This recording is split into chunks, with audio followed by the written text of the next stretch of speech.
En baie de Somme, la vue aérienne révèle une centaine de bassins carrés aménagés avec des huttes de chasse. D'après les chasseurs, environ 6000 canards sont tués en un an en baie de Somme. Heureusement, au nord de la baie, les vastes bassins allongés du parc ornithologique du Marcanterre bénéficient d'une protection contre la chasse et d'une bonne position littorale sur les routes migratoires. Un lieu paradoxal car il est à la fois aménagé et naturel. Des bassins ont été creusés et des observatoires ont été conçus pour voir, sans perturber la vie et la précieuse reproduction de l'avifaune. Et les spatules, elles se reposent là aussi. C'est des jeunes qui apprennent à se nourrir seuls, qui se reposent. En fait, il lui faut grosso modo 3 conditions pour qu'elle puisse nicher. Il lui faut beaucoup de calme, beaucoup de sérénité. Donc s'il y a trop de mouvements sur les côtes, sur le littoral, sur les plages, elle n'y va pas. Il lui faut des congénères qui soient déjà installés, type héron, aigrette, cigogne, sinon elle n'y va pas. Et il lui faut la nourriture à disposition.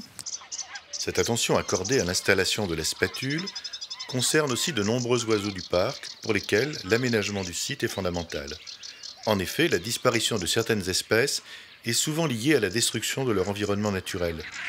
Le canard tadorne de Belon, emblématique de la baie de Somme, l'aigrette garzette, la cigogne et bien d'autres oiseaux ont aussi des exigences pour leur survie.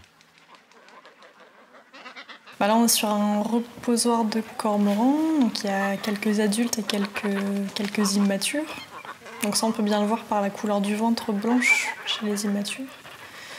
Alors les cormorans pêchent très peu sur le parc, ils vont plutôt pêcher en mer. Et une fois qu'ils ont le ventre bien rempli, ils viennent se sécher et digérer sur le parc.